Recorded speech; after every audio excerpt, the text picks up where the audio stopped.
شپږ نویم number مکتوب امام ربانی رحمه الله محمد شریف رحمه الله ته لېږلی په دې مکتوب شریف کې منع د بیان د زجر دی په تاخیر باندې کله کله سړی نه په امورو د شریعت کې تاخیر وشي د هغې د منع بیان دی او دویم بیان د تیزی دی په مطابقت د شریعت کې ونویم نمبر مکتوب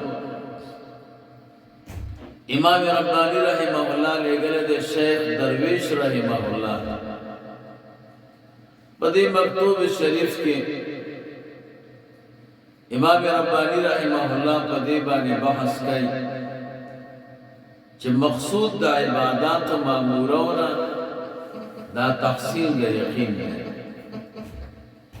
دا کوم عبادات باندې چې الله تعالی موږ تاسو ته امر کړی د دې مقصود چې دی هغه یقین حاصلول اته نویم نمبر مکتوب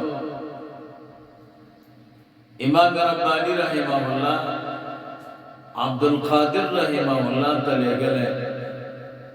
چې دا د شیخ زکریا رحمه الله زوی دی په دې مکتوب کې امام ربانی رحمه الله بیان د ترغیب کړی په نرمۍ چې تاسو نرمي کوئ او سختی چې ده نو دا پرېږدئ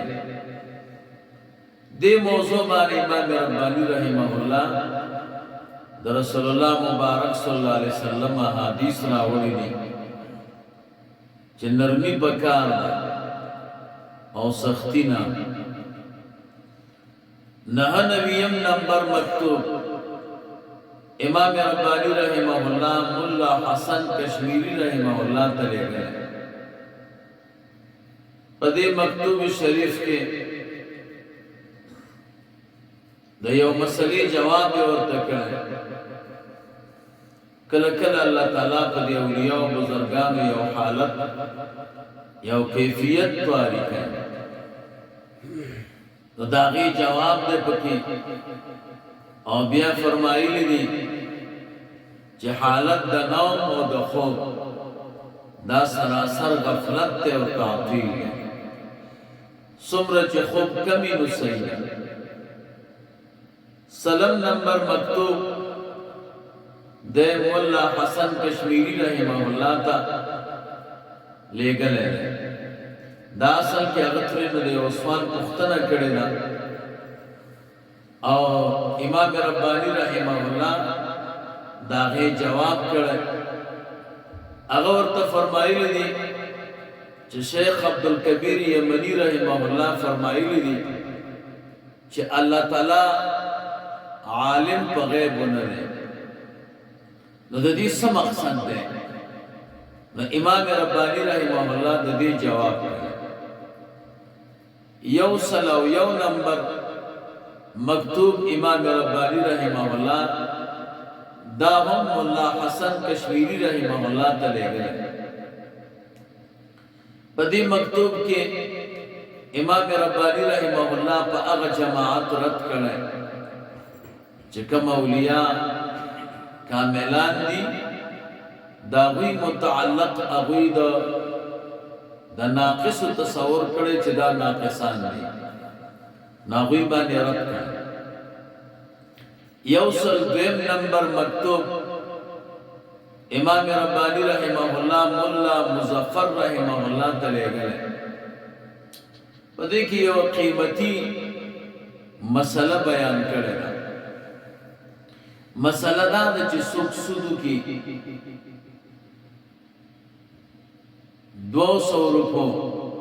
معنا 1000 روپۍ ورکړي او 200 روپۍ ترې سود واخلي نو دا حرام 200 دي او کنه ټولې 1200 ټولې روپۍ حرام امام ربانی رحمه الله په دې بحث کړی چې په دې کې دا 200 حرام نه دي بلکې دا ټولې روپۍ 1200 حرام دي. د هغې وجه دا ده چې هر 200 کې دا احتمال شته چې دا هغه زیاتي روپۍ وي د سود، او دا احتمال هم پکې شته چې دا 200 روپۍ هغه دي چې د دې سړي رأس المال دی. نو هر لوټ کې او هر روپۍ کې دا 2 احتمال دي، او دا قانون دی چې کله محرم او مبیح دواړه معارض شي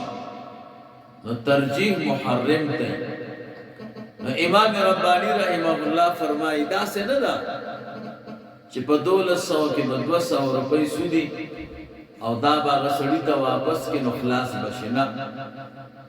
بلکې دا ټولې 1200 حرام دي. د دې داسې مثال مې لکه کوي کې چې یو ساس کې وینه وګرځي، داسې نه ده چې یو ساس کې به دې پورته کې نو بیا به کوی پاکېږي، نه،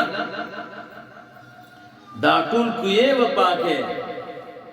نو بیا به صحیح